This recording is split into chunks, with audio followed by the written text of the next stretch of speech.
membacakan ayat Rabbi habli minas sholihin. Ya Allah, jadikan anakku ini menjadi anak yang soleh, ya Allah, anak yang soleh. Dengan ini saya menangis, oh berarti saya bukan soleh kalau saya begini, saya malu, saya nangis, saya pulang ke rumah gak banyak cerita. Besok teman main saya heran pada nanya, hebat ibumu ya, tinggi ilmunya, digini langsung mendekat. Dibacain ayat di telinga langsung nangis. Saya bilang, kuping diayatin, kaki dicubit, tahu. Tapi walaupun dicubit kita nggak pernah melawan. Alhamdulillah. Beberapa tahun yang lalu saya melihat ada krisis akhlak melanda di sebuah kota. Tepatnya kota Muara Tebu. 5 jam naik mobil dari kota Jambi. Naik mobil aja 5 jam. Nggak tahu kalau naik odong-odong. Begitu saya nyampe ke kota itu, saya meneteskan air mata, menangis. Kenapa? Di kota itu sedang dilanda krisis akhlak. Seorang anak mengunci ibunya di kandang kambing. Dia tidur di tempat yang bagus, ibunya dibiarkan tidur di kandang kambing. Hampir mirip dengan beberapa kejadian yang heboh di TV. Di antaranya ada seorang anak perempuan melaporkan ibunya yang tua renta ke kantor polisi hanya karena perkara sepele. Ibunya memotong satu pohon di depan rumah anaknya, ibunya disidang, dipenjara. Bukankah ini jangan-jangan tanda dari Allah kiamat sudah dekat? Karena di antara tanda-tanda kiamat sudah dekat, kata Nabi, akan lahir anak-anak menjadi majikan bagi ayah ibunya. Singkat cerita, tidak sedikit anak durhaka dengan orang tuanya. Leres? Pulang dari kota Jambi di atas pesawat, saya nggak bisa tidur, saya coret-coret semua kertas, saya hina diri saya maki-maki kebodohan saya.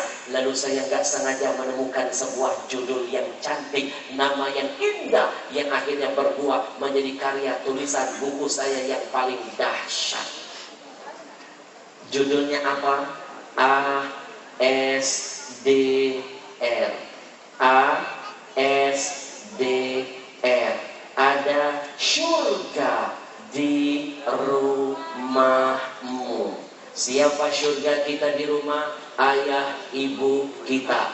Lebih dekat lagi ada di mana? Di bawah telapak kaki ibumu. Lalu kenapa anak-anak sekarang sibuk mencari surga yang di luar, lupa dengan surga yang di dalam? Tangan orang dicium-cium, tangan orang tua nggak pernah dihormati seperti itu. Itu sama saja mencari surga yang jauh, lupa dengan surga yang dekat. Leres? Saya pernah tabligh akbar di satu daerah yang hadir 60.000 manusia, hidup semuanya.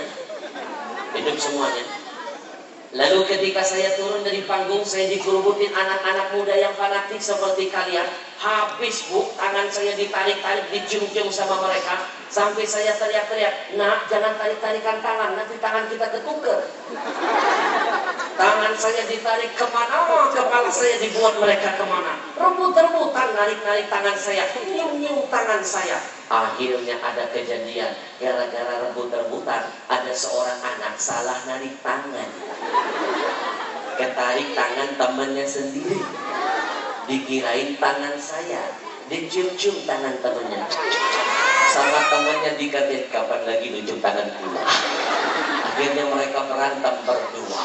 Tangan saya dicium-cium begini, pipi saya dikecup dan yang disosot dan dipeluk, untung banget laki-laki. Saya tanya mereka semua, maaf adik-adikku saya, kenapa kalian memuliakan saya sehebat ini? Mereka berkata, kami ingin masuk surga. Maaf, saya aja belum tentu. Jawab yang jujur, apa pernah kalian memberikan kemuliaan itu kepada ayah ibu kalian? Mereka bilang, enggak pernah. Oh, kalau begitu kamu pulang dulu ke rumah, hormati dulu orang tuamu, baru kamu menghargai orang-orang di luar. Maaf lahir batin, buat apa kita mulia di luar sana kalau hina di mata orang tua sendiri? Leres? Lebih baik kita hina di luar sana, tapi mulia di hadapan ayah ibu kita sendiri. Leres? Nanti saya kupas tuntas di buku saya. Belilah. Kok jadi promosi? Ini bukan sembarang buku loh. Saya nulis buku ini 3 tahun setengah. Nulisnya sampai nangis-nangis. Saya jamin siapa yang baca buku ini pasti akan menangis. Kemarin